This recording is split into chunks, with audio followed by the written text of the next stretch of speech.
Welcome to the adventures of self. Conversations with ordinary and extraordinary people as they explore what it means to be self-expressed. Come on in. Join the adventure.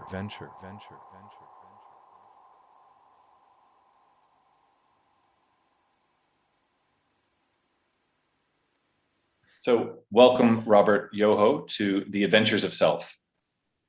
Thank you, Taylor. Great to have you It's on. a pleasure to be here. Yeah, thank you. It's a pleasure to be here. Okay. Yeah. There's a lot of things I want to get into, and it's interesting because often when I start these episodes, we kind of ramble a bit and until we find something. And I want to spend a little bit of time because I think we're going to have a more specific and maybe educated discussion to maybe get some bona fides, some credentials on the table to introduce you. I mean, we have them in the show notes, but often it's nice at the beginning to talk, because we're going to talk about healthcare, we're going to talk about medicine, we're going to talk about big pharma, we're going to talk about maybe the U.S. Food and Drug Administration, or just the medical industry as a whole, which may immediately turn some people off and send people to sleep, but stick with us. I am 100% sure we're going to be uncovering some really, really fascinating things and really surprising a lot of people. And maybe not even surprising, because I think a lot of people have some natural sense or question or skepticism of what's being presented to us in the world today. And it's great to have somebody like you who's been a practicing medical doctor in the US for, 45 years or however long you've been. I'd just like to, take a little bit of time to introduce a little bit kind of where you are, where you came from, and then we'll get into kind of, what we're here to talk about today. It's a pleasure.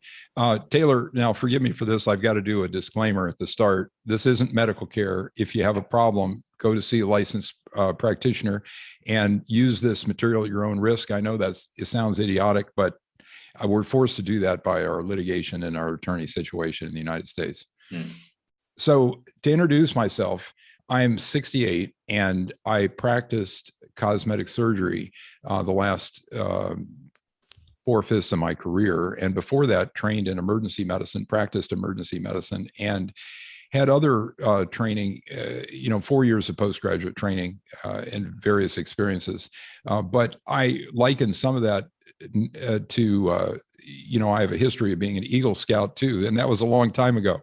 So what I'm doing now, the last 3 or 4 years, I've been studying medical corruption, and I had an additional interest in hormone therapy, and I can tell you how that interlocks and as we get into it. Yeah, cool. Okay, so that kind of sets the stage a bit. And I think in particular, because one of the things we like to talk about here is kind of how, we're all sort of on this adventure in our lives, right? And some people kind of have a very light adventure, and some people head for the rapids, right? You seem to be, I know you're a climber as well, so adventure and risk, maybe calculated risk, but that sense of being at the edge of things is more familiar with some of us. And as we were saying right before we got started, I was a practicing attorney at a very prestigious law firm in New York City, and chose to walk away, right? It wasn't my heart's path, and I went meandering down many roads. One of the things I've created since then, more recently, is this podcast to really highlight, because I'm fascinated by adventures. And so, somebody who spent 35, 40 years practicing as a medical doctor, to then go to, as you say, over the last few years, really looking at the corruption and the real troubles that we have. Certainly in the U.S. and I think the global medical industry. Taylor, I'm like Rip Van Winkle. I was asleep my whole career, and I got into this stuff through a corner of it. And I gradually got more interested in it, and it became a compulsion to figure out medical corruption. And I thought I was uncovering a can of worms, but instead I found a dumpster full of worms. Mm. In America, we spend twice what these other countries spend per capita on medical care. That's a stunning statement. If you think about it for a second, we spend 20% of our GDP, $4 trillion on medical care. I mean, it's just, and we get a product that is 50% ineffective or actually harmful. And that's not academically controversial. That there are plenty of papers that say exactly that. But the whole thing is running along on its own 4 feet, and we watch all the money play out, and all the it's a stunning thing. And I can explore how I got into it to begin with, but you tell me what you're most interested in here. Well, yeah, I mean, I do think it's interesting because, on some level, like you had to choose, like you open up a can of worms, and for many of us, it's like, let me close that again and put it on the back shelf, right, and hope it goes away. And because you said you're kind of unaware of this, and that you come to something that is quite sort of surprising and bigger, a dumpster, not just a can. Yeah. I'm curious about that, and then we can get into specifics of this. For me, it's an ethical issue, Mm-hmm. and I don't have religious background, but I have strong ethical beliefs and training, and especially as a medical practitioner, I think about what's best. And the ethic in medicine, of course, is patient first, but we've gotten away from that. And I describe that in my book, which developed after I worked on this stuff for some time. So if you don't mind, I'll just show an image of this crazy thing. And for those listening, this book is Butchered by Healthcare: What to Do About Doctors, Big Pharma, and Corrupt Government Ruining Health and Medical Care. So it's not an exaggeration, any of that. And I wasn't aware of it when I got started, but I just got led into it bit by bit. And I didn't think it was ethical to not say anything. I mean, it's a horrible situation over here. And the rest of the world has many elements of what we face as well. It's essentially a corporate takeover with profits as the motive instead of patient first. Yeah, and it's come up on a couple of different episodes here. I'm thinking in particular, I think it was episode 3 with my friend Agamemnon Otero. We spoke about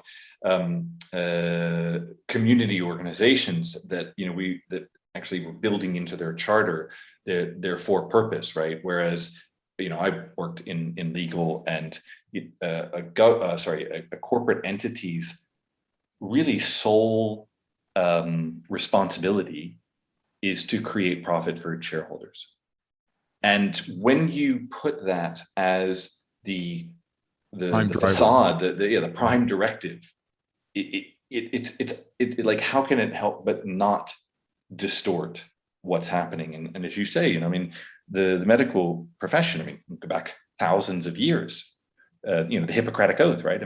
This is, it's interesting, because I've spoken to some medical practitioners who say, well, this is, if that's what you learned and that's the oath you took to become a medical practitioner, then these other things, bless corporations for all that they do, but they're not aligned with healthcare. They're aligned with making money off of ill health, whether that's true or manufactured, I guess. That's accurate. So we rain money out of the sky on the medical industry in America. And what happened is it's just turned into a mess. And the size of the medical industry is the same size as the federal government in terms of revenues, right? Roughly. Actually, the federal government spends money that they didn't take in, so they're a little bigger. To give you another idea about what's going on over here, and you're here too now, you said your audience is international, but 2 of our companies, Apple and Google alone, now have market caps that together are bigger than healthcare. So they're flexing their power is nothing completely unexpected for people who understand, how power corrupts. So more US citizens have been convinced to take prescription drugs than anywhere else, 50 to 70%, depending on the estimates. And the big pharma's worldwide gross revenues are 1.3 trillion. And the reason why they are focused so much in the United States is, although it's 40% of the revenues, 75% of the profits come from the US. I mean, it's an amazing scene.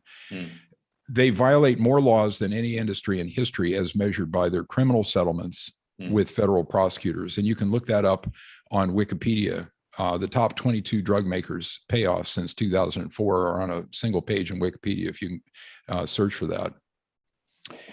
Peter Rost, who's a former Pfizer marketing vice president, compared the drug makers to mobsters in his book, The Whistleblower.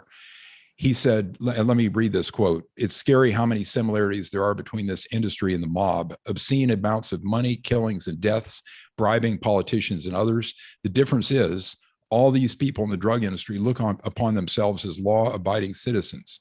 However, when they get together as a group, it's almost like when you have war atrocities. People do things they don't think they're capable of because the group can validate what you're doing is okay." So their attitude toward doctors is outrageous. And you'll get a feeling for why I have this feeling by this other quote from the pharmaceutical executive who was responsible for promoting chloramphenicol, which was a antibiotic that caused aplastic anemia and killed many children. He said, if we put horse manure in a capsule, we could sell it to 95% of these doctors. When the drug went off patent, he stopped promoting it.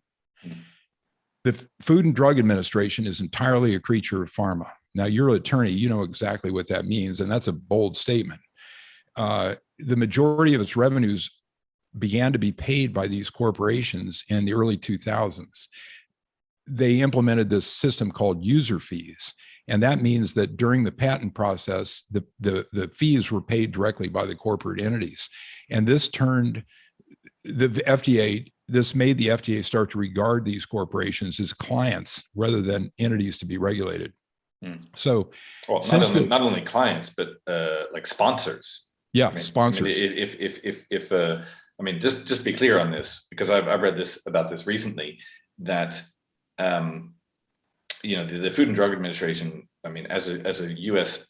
government agency, like all government agencies, used to get money solely by the congressional budget, tax revenues. Yeah. So there'd be tax revenues from all sorts of sales of whatever it is, everything that goes into taxes, income tax and sales tax and all these things, and everything's put into a big jumble, and then Congress sits down and says, okay, the Department of Defense gets this much, and and there's all sorts of back dealings with that, but which has its own corruption or historical troubles. But put that aside, what this is saying is that here's a government agency that is meant to regulate an industry, the health, the medical, the pharmaceutical industry, and a good portion of their budget, I think you said 40%, right? Or it's higher, 2/3. 2/3. Yeah, I mean, roughly. Nobody knows for sure. Yeah, 2/3 of their budget, approximately, is being paid for by the very people that they are meant to regulate. So, it doesn't take much imagination to say, well, where your bread's buttered, right? And on some level, if you want to keep getting the grant money or the money that's coming in as a quote unquote user fee, you look after your clients, you look after your best customers, and the customers who pay you the most. They can't make their payroll if they don't get these drugs approved. You get it? I mean, it's freaking horrible. Anyway, so it gets worse. We have a very well-meaning system that has served us well in the past, where we have very strict requirements for studying drugs before they're approved. But since the regulatory capture that we described just now, that's the term of art for this thing, where the regulator is co-opted by the industry. The FDA has shamelessly cooperated with these corporations and ruined their own studies. Essentially, they're run by the marketing departments. And the only metric, the only bottom line metric is profitability. they just don't have the same ethical foundation as physicians are supposed to have. Now, physicians are an idealistic bunch, and they do have good ethics despite being co-opted in many times. So this is what Peter Gurcha, who was one of the founders of Cochrane Reviews, wrote about this study ruination. He says the pervasive scientific misconduct has led to a research literature where one has to dig deeply to find the few gems among all the garbage. And so what he's referring to is statistical manipulation, hiding studies that are not right for the drug marketing, and the use of contract research groups in other countries, which can be manipulated, and many other frauds. That's Ben Goldacre's Bad Pharma is the easiest reference to grasp all this. There are others that I reference in my book. The medical journals, even the most prestigious ones, are now almost entirely captured by the medical industry as well. 95% of their articles are written by corporate ghostwriters. Journal editors who should be the ultimate scientific referees are paid tens to hundreds of thousands of dollars every year directly by the companies. So Cicero said it best, and I like to quote this. I hope this isn't too obscure. Nothing is so strongly fortified that it cannot be taken with money. And that's the situation we are in with our medical industry. All of these people, however prestigious and decorated, are only human, and they can be bribed or bought off just as easily as people who are less sophisticated. Well, I also think, I mean, what's interesting, because I'm thinking about like the network. I mean, the sheer magnitude of this, right? Because this isn't just like one person, one CEO.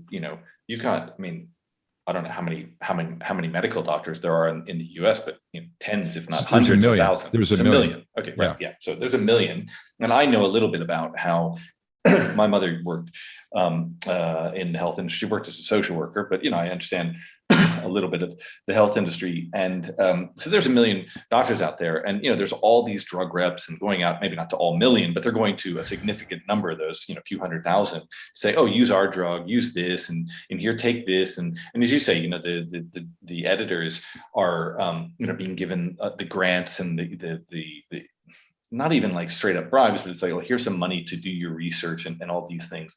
And I think, because I sort of start to think, well, where's the root cause? And maybe even an intermediate step in that, I'm thinking, is that, everybody wants to get by.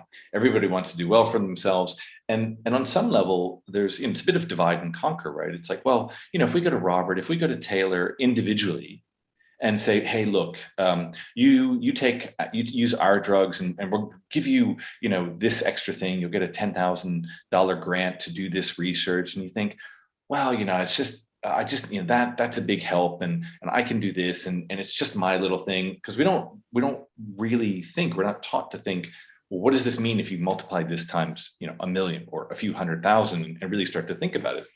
And so I think that, like they say, right, hell is paved with good intentions, that, some people might think, well, it's just a small little thing, and don't really add up the impact of what they and hundreds of thousands of other people are doing. That's, then it starts to really trickle up. It's like, who's making these decisions and why? That's exactly right, Taylor. It's hard to look at an individual actor and point a finger and say this person is evil, although there are evil people at the top of these corporations. The groups aren't. One thing that may help your listeners understand the way it all fits together is influence theory, and I'm sure you're familiar with Robert Cialdini in his book Influence. The drug reps, just to basically, once money or favors or gifts exchange hands, the well is poisoned, and there's no one who can resist this, even a meal. And the drug reps, to encapsulate this, the drug reps have the 3 F's, right? Food, friendship, and funds. That's what they use for influence. But many of them, some of them employ the 4th F, which we can't break. Your listeners probably got it already. I don't think you get it yet. The 4th F, right? Yeah. Okay, you did get it. All right, so that's the story. I mean, it's a mess. Sophisticated observers can easily spot inconsistencies in these studies, and this is pretty obvious in the COVID vaccine studies, where they often omitted the hospitalization rate, which is an absolutely vital metric. It's the only thing more important than that is the death rate. And so one of my brilliant friends who read all these studies said, well, he says, I think the vaccines work, but I can't really tell based on the studies because they didn't reveal all the data. I prefer Nietzsche's interpretation. He said, I'm not disappointed that you lied to me. I'm disappointed that I can never trust you again. So we've been lied to by these companies over and over and over again with all these criminal settlements every year, billions of dollars a year. And so I believe that if the vaccines worked, the studies would have included the comprehensive data. Yeah, I mean, I just want to come back to this sense of because I'm familiar with this, and it gets talked about a bit, but not really made much of. You've got all these drug companies, as you say, that pay tens of millions, sometimes hundreds of millions in fines. Yeah. Billions every year. Yeah, billions every year, virtually every year. For you can look it up on Wikipedia. Yeah, and so to allow companies that continue to, it's essentially creating faulty products, not only faulty, but like dangerous, deadly products that continue to cause impact against the entire population. And, seemingly the only recompense or, not retribution, but like this stuff is pocket change. This is pocket change for these guys. Yeah, I mean, in a one revenues point, are in the tens of billions. Yeah. I mean, if you say in a $1 trillion industry, I mean, not all of 1.3 is that all? Is that 1.3 pharma, 4 trillion U.S. healthcare. Right. That's the international figure for pharma, but it's 70% of the profits and 40% of the revenues come from the U.S. Yeah. So as you say, I mean, paying a few billion is just like, well, that's just like our marketing. Yeah, exactly. Budget. So, yeah. How? Yeah. Sorry, I was just gonna. So yeah, one thing that comes to me, because we see all this, and so there's this kind of, question, kind of like, okay, so what do we? Oh, right. I had another point. Yeah, go ahead. Okay, so you're probably aware of this, but the federal prosecutors have never taken down one of these companies and broken it apart. And some of the sophisticated observers, there's a fellow who wrote a book called the Chicken Shit Club about federal prosecutors. And he says that basically they're not powerful enough to do it. And that these entities, which I've described the huge size of, are pretty much running the show. And the only thing the prosecutors do is stand on a pile of loot and declare victory when they actually haven't done anything. And the only companies that have been taken down have been by the plaintiffs' lawyers. And these are the opioid companies. And these guys are guilty of genocide, literally. I mean, the number of people dying of opioid overdoses has escalated to 65,000 a year now. I mean, it's crazy. It's more every year, even though the regulators have gotten a hold of this and shut down the doctors. The illicit opioids are now entering the marketplace, and the whole phenomenon that was started largely by Purdue Pharma and a bunch of wholesalers is still a horrible problem. It's still ongoing. So the sophisticated observers have thought we need to shut down some of these companies completely and break them apart and put their executives in jail. But that's not freaking happening. They're just too powerful. Yeah, and I want to bring in, because it actually is useful, because like I'm American by birth, but I haven't lived there for a long time. And one of the things that I find, I've spoken to other expats about this. One of the things I find is that when you live outside of your country, you start to have a unique perspective on it, because you understand it intimately. It's in your blood. It's in your how you grow up. And yet when you spend more and more time away from it in a different culture, and I've lived in several different countries and traveled all over, you start to see, because we live in something and it's like a fish in water. It's like, well, this is water, right? This is how it's supposed to be because this is how we do it, right? But like, for instance, in America, we drive on the right side of the road, and in Britain, they drive on the left. It's like, there's nothing right or wrong about either one. It's just a choice, right? And that happens in all sorts of things. And there's cultural aspects. And so, because as you say, in America, the health costs are double per person anywhere else in the world, and probably quite a bit more for a lot of countries. And I was trying to think, well, what is it about this? Like, what is this crisis, and where does it come from? I've been listening to Russell Brand a lot recently. I don't know if you know him. He's a comedian, but also a very good social commentator, and doing quite interesting discussions. And one of the things he says, which I find really compelling, is it's not so much that the problem is the healthcare or this other industry. It's that it sits within this capital. It's like what we were talking about. It's like, once you put the shell, the basis of what you're doing as going through the current capitalist system that we have, it corrupts it, right? I mean, for certainly in countries like the UK and Canada and those, I mean, all that's being co-opted and changed, but that had national health systems, these weren't as much of a problem. I mean, they had their own inefficiencies. I'm not like saying they were utopias and perfect, but they didn't have that profit built into the system. Exactly. In America, we have a perverse blend of capitalism and socialism that just hasn't worked and has spawned double-digit growth every year. And now it's at a crisis point. I mean, I don't know how much further it can go.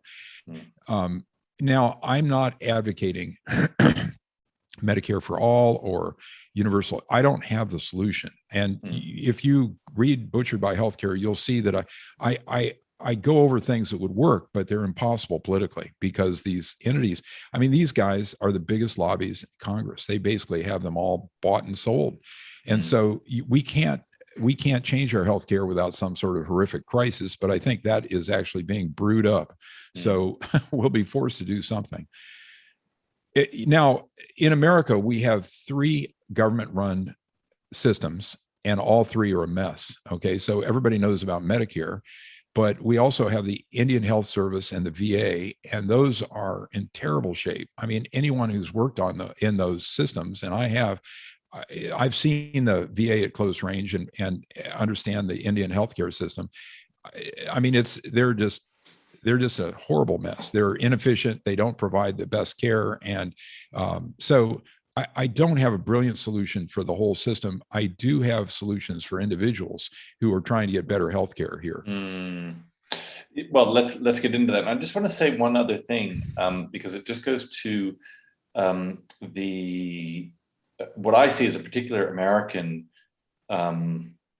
attribute, which, it's like, I often see that everything has a good side and a bad side, functional side and dysfunctional side. It's just like, where's the energy coming from? And this in particular, we're very, we're very pioneering. We're very entrepreneurial. We go and get things done, right? When I live in Europe and people are like, "Wow, you Americans, you just get stuff done," and just pick up a hammer and start working on stuff. And there is this kind of youthful kind of like, let's go out and do this. So you can be anything. Pull yourself up by your bootstraps, and you can be take care of your charge of your life. And then there is this wonderful side, but I think there's also like the flip side of that, which is a shadow, comes up with things like, like the opioid crisis. Like, why is this not like such a, why is it not like criminal news and every company taken down? I see there's a bit of a sense, it's like, well, you as a patient, that's your responsibility.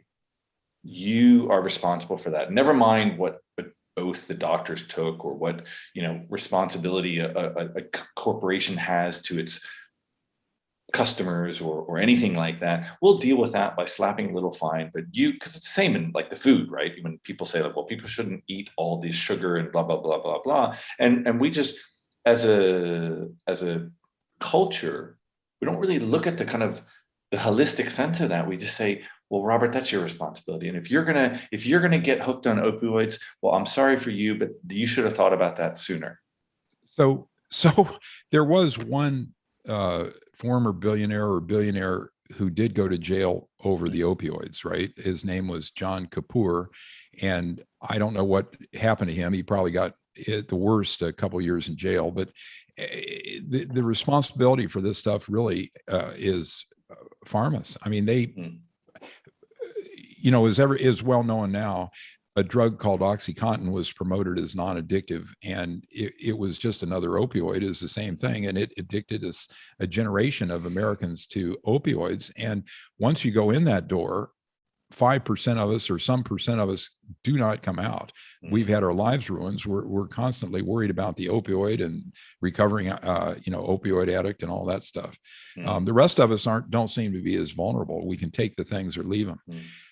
But I lost my thread here.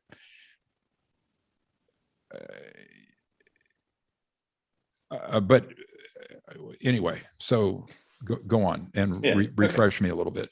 Yeah, I mean, we're just kind of like talking about like that sense of responsibility that's kind of imposed upon, opioid addicts or people that eat bad food or whatever it is. I mean, I just see it's just an observation I have about how this is put off as not necessarily pharma's responsibility, but the consumer's responsibility. And it goes to this sense of like, it's a very, as you say, America's like, this is very perverse, like very free market in some respects and very socialized in other. So,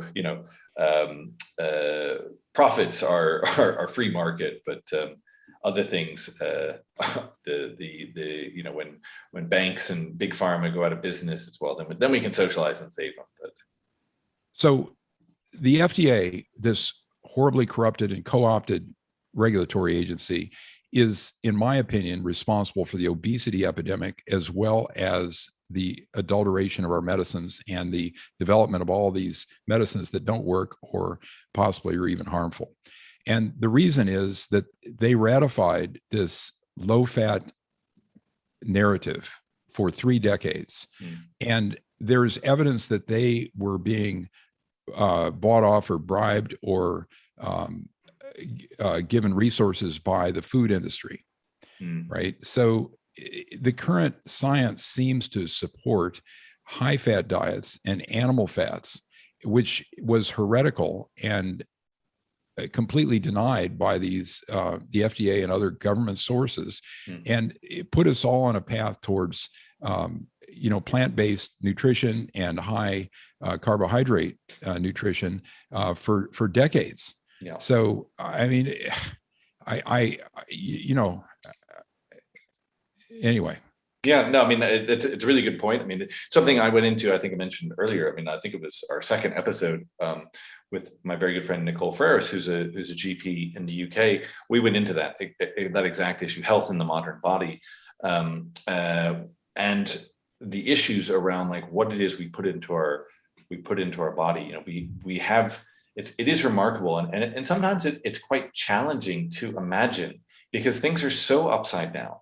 When you look at the food pyramid, it is literally upside down, right? The science shows, and it's like people talk about it's like follow the science. And it's like, well, if you follow the science, there are studies from I think it's National Institute for Health, because they had to look at they did these studies around fat and protein and carbohydrates and looked at what the values were for. And everybody's an individual, right? Everybody has to. This is kind of broad brush stroke, and everybody has to determine what's right for them. But as you said, right? I mean, it's like the primary thing that most adults need is good fat. Now, there's all sorts of bad fats, all the cholesterol, not the cholesterol, but I mean, there's cholesterol, but the polyunsaturated and these highly processed canola and all these crazy oils and processed foods that are essentially developed by industry because they were good preservatives and they sit on a shelf and they can easily be marketed and combined with corn sugar derivatives to produce a palatable product, but not good for you. Yeah. And, it is remarkable when you start to look into, because I think the National Institute of Health study, said something to the effect of, it turns out that, or it appears that carbohydrates have no nutritional function. Well, I would agree with that.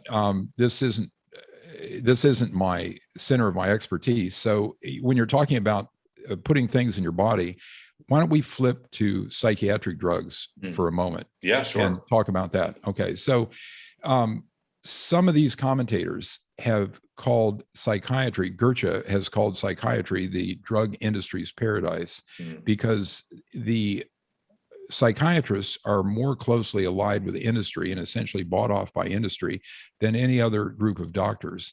And strangely, psychiatry is defined as a field where there's no physical signs or symptoms or laboratory tests. And they're different from any other group. There's a large group of people who are, quote, psychiatry deniers, me included, who think they should hardly be in business at all, and that their drugs are mainly harmful rather than helpful. So I think you mentioned Prozac as an interest of yours. Is that correct? Well, I mean, yes, in the sense that when I was going through my initial psychological issues back in, I don't know, 21, 22, this is sort of the early days of Prozac and Prozac Nation. I took Prozac for, something like 4 to 6 months. And I will say that, I was in a very compromised place psychologically. And it was and I had a very good psychologist. I think the psychiatrist who prescribed, I had very little interaction with him. And it was just kind of like, here, take this medicine. And I didn't know, and I just wanted to be better. I was very, very depressed, possibly suicidal, but I was very, very depressed. And, but I had a very good psychologist who worked with me, and it helped. And taking the medicine helped give me a little bit of space to then start to deal with my issues at fundamental, from a relating perspective, working with a professional, talking things through, getting a perspective on what it is that was really tripping me up and keeping me down. And I recognized how significant these, Prozac in particular, I think I was on a couple of others, but I know I was, probably remember in a second, but Prozac in particular, because it was the first thing I took, I was very acutely aware of how much it affected me, like psychologically, right? It did give me space. It's a very heavy drug. Yeah, it did give me space, but I was very clear, that it was not me. And within 3 to 4 months, I was very eager to get off of it, and I felt that very clearly, and so I worked with my psychologist and the doctor, because it's one of those you cannot just quit. You've got to really wean yourself off of it. And I remember even like the physical sensation of like feeling it like bleed, almost like leave my system physically over the couple of weeks or a month that I weaned myself off of it. So yeah, it's a personal interest, but I recognize that. I think what I'd like to ask you about, because I saw that it was a useful temporary crutch. It's like, if I break my leg, I use crutches for 6 weeks, and then I start to do rehab and physiotherapy, and then I start to walk on my own again. And I can understand something for that, but I know I have friends of mine, I know people they're basically like, well, I'm on this drug for the rest of my life. So you had a light experience. Had you taken that for several years, you would have had tremendous difficulty getting off of it. It requires tapering doses over many months to several years. And people have recurrence of the original problem, which is due to the drug withdrawal, which is often anxiety and depression. Yeah. Have you heard about the chemical imbalance in the brain story? No. Well, Prozac is marketed along with the other SSRIs and some of the other psych drugs as remedying a chemical imbalance in the brain. And I'm sure many of your listeners have heard that story. Well, that narrative is not science. It was invented in a drug marketing by a drug marketing company. Mm. And so these things are tremendously addictive. They don't have withdrawal symptoms like opioids. You don't sweat and, have other nausea and vomiting and all that stuff. But the anxiety and the depression that many people experience when withdrawing from the drugs are profound. The Prozac was the original studies showed that Prozac caused consequential violence and suicide in a small number of their patients. It was enough that the drug possibly shouldn't have been approved to begin with.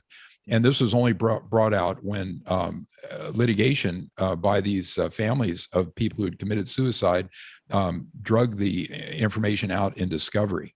And the Lilly and the other companies have spent 50 million or more, 50 million as of 10 or 15 years ago, but probably hundreds of millions now, settling these cases and signing, confidentiality agreements individually. And so Prozac and its other ilk called SSRI or serotonin reuptake, the story was that there is a quote deficiency of serotonin in somebody's brain.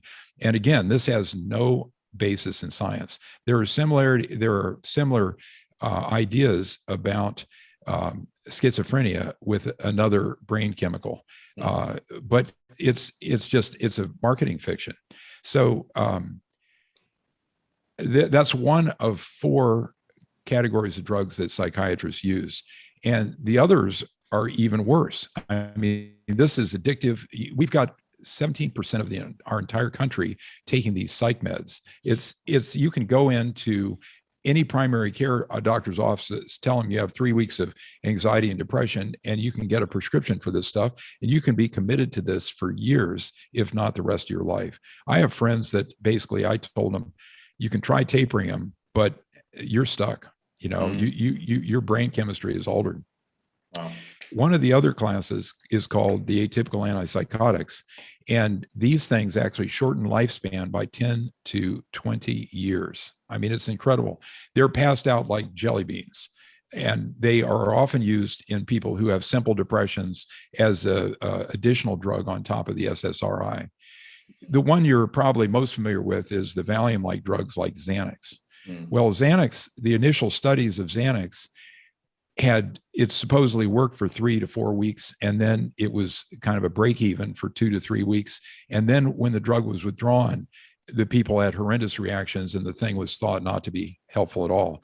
But it was approved anyway. It was somehow rammed through a cooperative FDA, and they approved the drug, and it became the best-selling drug of all time for a period. So, yeah, I mean, it's remarkable. I mean, I just want to get back to something, because I think we could spend all of our time sort of talking about the issues, because I mean, it seems like they're countless, and we're talking about an industry that's as you say 1.3 trillion in the U.S. Alone. But you mentioned before we got sidetracked by something, the alternatives, like what somebody can do, right? You and I, we can talk about, we can, say, well, here's the FDA, here's this company, but I mean, you and I are not going to take down the FDA or the pharmaceutical industry, I don't believe. And so, but there is a sense of, well, what do we do, right? What is our opportunity as individuals who have agency, who have the ability to make up their own minds? And, obviously, as you said from the very beginning, this is not medical advice. Go do your own research. Talk to people. This is a conversation where we're sharing information, and it's about bringing stuff to light. But anybody who's listening, go do your own research, learn more. Use the information. But here's a presentation of something, and so I am curious to look at what is it? What can we do? I like your word agency. It's the most important concept in your life. You have to take responsibility for things. Now, I want to make another disclaimer that as negative as I am about all these medical fields and everything else, that doctors do miracles every single day. Yeah. And the accomplishments are legion, and they're incredible. Mm.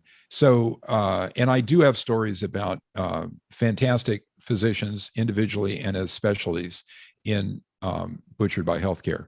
Mm. But there's a couple of things we can do, right? There are things that could happen on a federal level that won't happen, that you can go into if you'd like to read my book. But the key things that we can do now, which are new, is there are these if you have a complicated problem, you can get all kinds of help for it through patient advocacy groups.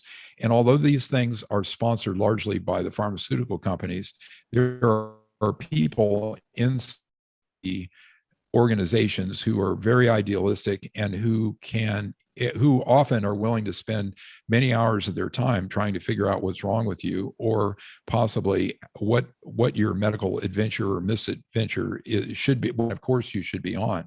So that's great. You can find those on the internet for every single oddball disease.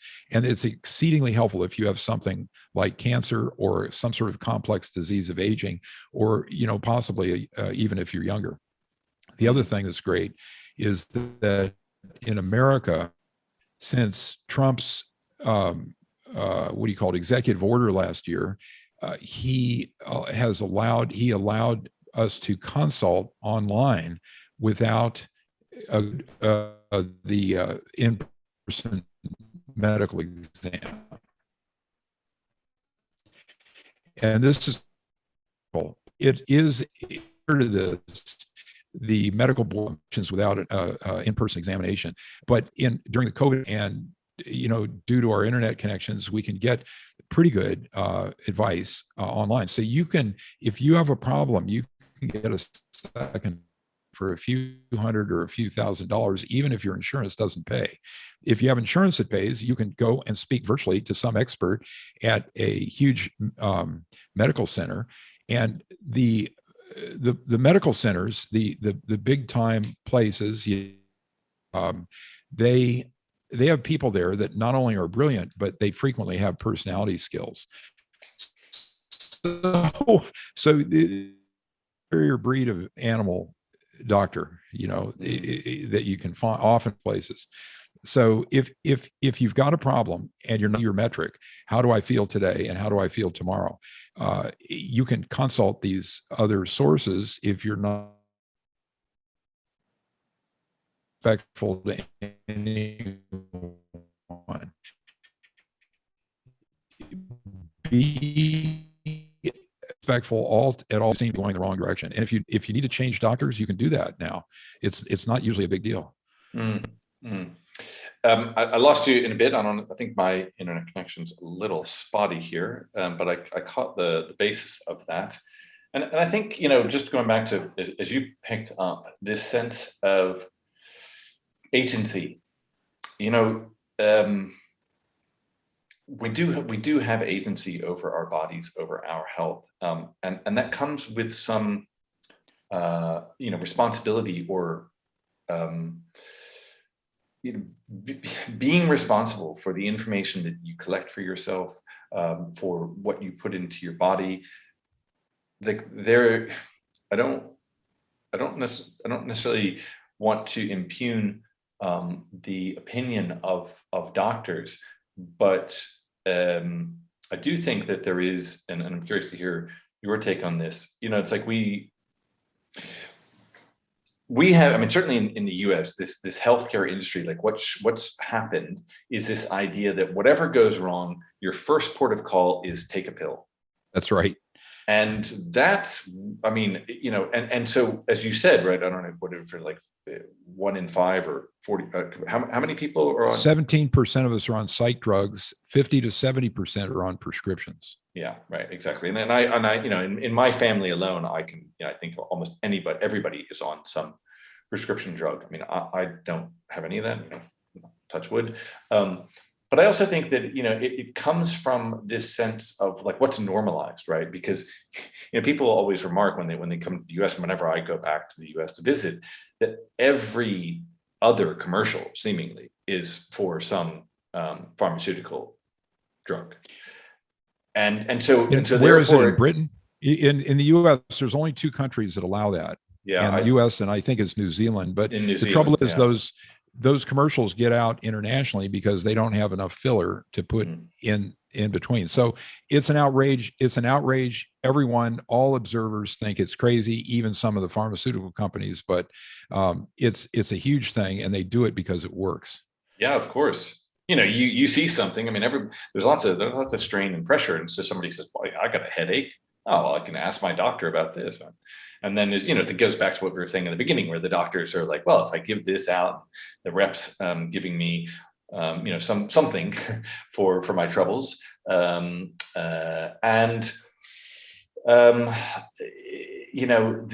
this sense that we have sort of normalized this sense, like, well, just push that outside of you, that you don't have it within you to be responsible for yourself. Now, I'm not a medical doctor. I'm not interested in practicing medicine on myself, but I can, talk to people like you, talk to other people, do my own research, and get a sense, and also, ask myself, do I just want to be putting whatever drugs, chemicals into my body to feel normal? Or can I look at trying to do that through the food that I eat, through the exercise that I do, through the choices that I make in where I am in my life? And maybe for some people that's very, very challenging, right? But so it's like, where can you start? Can you start with looking at, like, what food, what's actually putting in your diet, and then go from there, right? Rather than trying to change everything at once. Taylor, you're still a young guy, and you haven't hit a horrible medical problem yet, right? Well, I've had many. I've had a lot of medical troubles, but I mean, maybe thankfully, I haven't had a major one. The point I'm making is that agency, it now has to extend to examining your healthcare and examining your problems. And if you have a big diagnosis, you almost need physician level expertise to navigate the healthcare system now. And you can get some of that by studying. You can get some of that from the patient groups. But and you can, if you have a friend who's a nurse or a doctor, sometimes they can help. But it's a crazy situation, because you're not going to get top level care in all likelihood unless you take charge for yourself and assume agency for yourself. Yeah. I just want to, maybe in the time we have left, because you've got more than one book, and talk about hormone and the natural hormones and what we can do to stay healthy. I mean, treatments for all sorts of things: cancer, diabetes, heart disease, that work, right? And what we're not being told. So this is an uplifting story. Now we're getting into the good stuff, right? This is my Hormone Secrets book, and that mask there is a representation of what's going on inside of all our brains. It's very hormonally driven, and as bioidentical hormones are hormones that are the same as what's found in the human body. Synthetic hormones, or horse urine hormones, are examples of drugs that are patented by big pharma and are sometimes toxic, or at least more toxic than the bioidenticals. As a teaser, I mean, I could drone on about testosterone and estrogen and progesterone and so on. But as a teaser, I want to describe what how estrogen helps Alzheimer's, right? There's good evidence that we could prevent well over half, perhaps even 80% of Alzheimer's if women took estradiol or estrogen from the time of their menopause on. And you're probably aware that Alzheimer's is the most expensive disease in America if you count long-term care costs. It's crazy. It's a heartbreaking thing.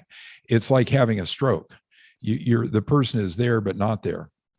So I mean, we currently have about 10 Alzheimer's drugs that are very expensive and patented, and even their inventors have a hard time claiming with a straight face that they help very much. But estrogen could prevent most of that, and men who get on testosterone therapy actually receive estrogen because the testosterone gets broken down to estrogen, and they keep their estrogen levels high and likely prevent Alzheimer's as well. Now, this is a big claim for those of you who understand it. So what I did in my book, I have 500 references as links in the ebook, but for this critical issue, just to get some credibility, I have an appendix with 75 literature citations that you can go to and understand how powerful the evidence is for this. And this is a narrative that's getting suppressed because of these profitable patent drugs. Mm. Yeah, I mean that's something that seems to come up more and more, and I know it's come up recently in our current situation. That unless something has a patent, unless something can make a lot of money, right? And patents, for people that don't understand, right? A patent is literally like a monopoly on a product on that has gone through a process. We have to assume a legitimate process, but it gives a particular company, I think it's 19 or 21 years of protection that nobody can use the constituent elements of whatever the patent is, whether that's a drug or whether it's a piece of equipment that's used. And once something goes off patent, then the recipe is out there and anybody can use it. These are the kind of generic drugs that have been around for 30, 50 years and basically can be made for, most drugs are made for pennies or dollars, whatever, and then they're sold for $70, $100 or some ridiculous amount to take the profits on that. And of course there is an element of taking profit on the research and all that, but there is this story that once something goes off patent, it's almost as if it's like it never existed, right? Because there's no incentive for the drug companies to promote, even if they're the ones who created it. There's no incentive, no financial profit incentive for them to promote something. So they're going back to that sense of their number one not goal, but responsibility is to shareholder profit. Then their goal, motivation, is to create a new drug, regardless of what the other. Taylor, you've hit on the central point about bioidentical hormones. That is, in most circumstances, they cannot be patented because they're part of the human body. So they haven't received the attention. And in fact, it's a phenomenal story when you get into this book. All these hormones have been run down by the FDA, every single one. They put these warnings called a black box warning. It sounds very ominous, and of course it is, that testosterone, for example, causes stroke and heart attacks and cancer, prostate cancer. So none of this stuff's true.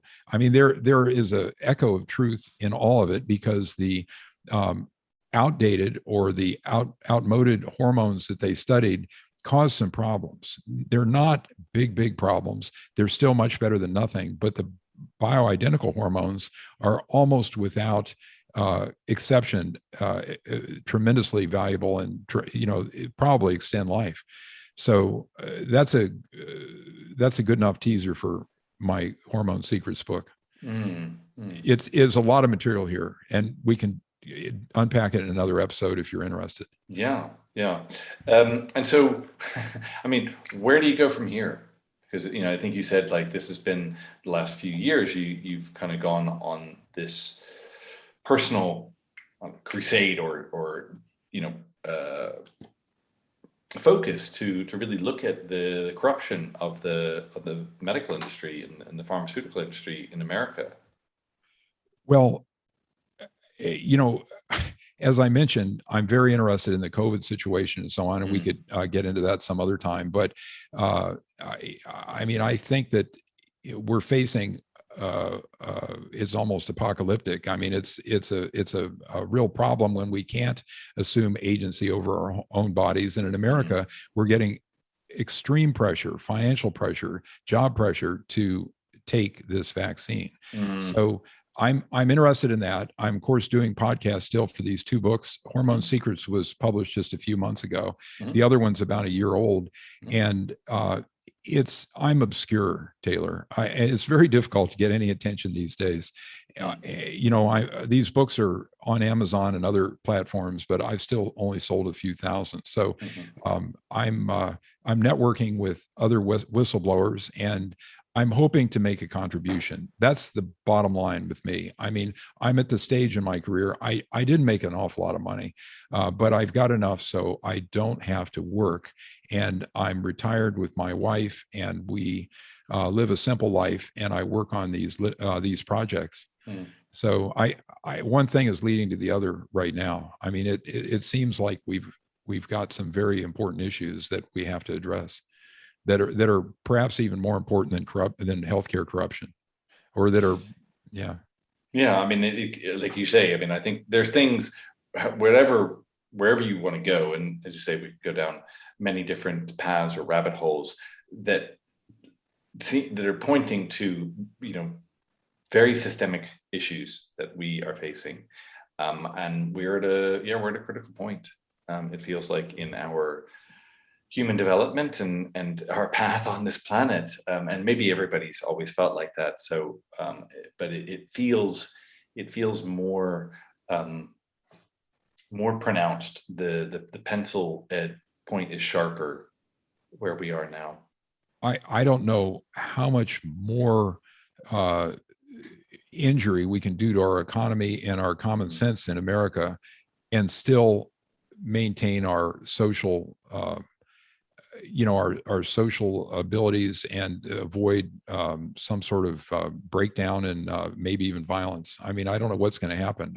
I'm quite concerned about it. Hold on that cheery note.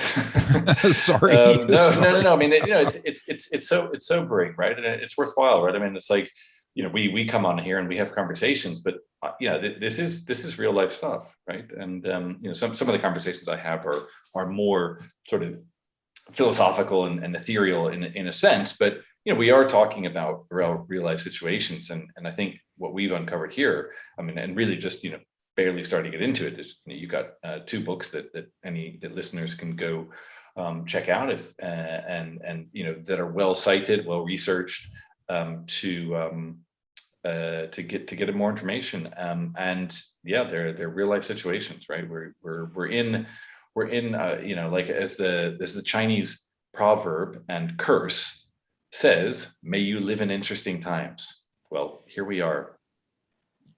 You can get 50% of the audio for free if you check out my robertyohoauthor.com. Is a free download, or you can go to YouTube and find it from links there. So if you like audio, you can listen to the first half. Yeah, and we'll have that information in the show notes as well for people. So yeah, Robert, I think we've really covered a lot today, and I'm very grateful for your time, and your in-depth review of this, and coming on to give us some information on this. I mean, fascinating, if somewhat almost horrifying sense of the world we live in. Well, thank you so much, Taylor. I enjoyed talking to you, and it was an honor to come on your podcast. Great. Thank you. Thank you so much, Robert.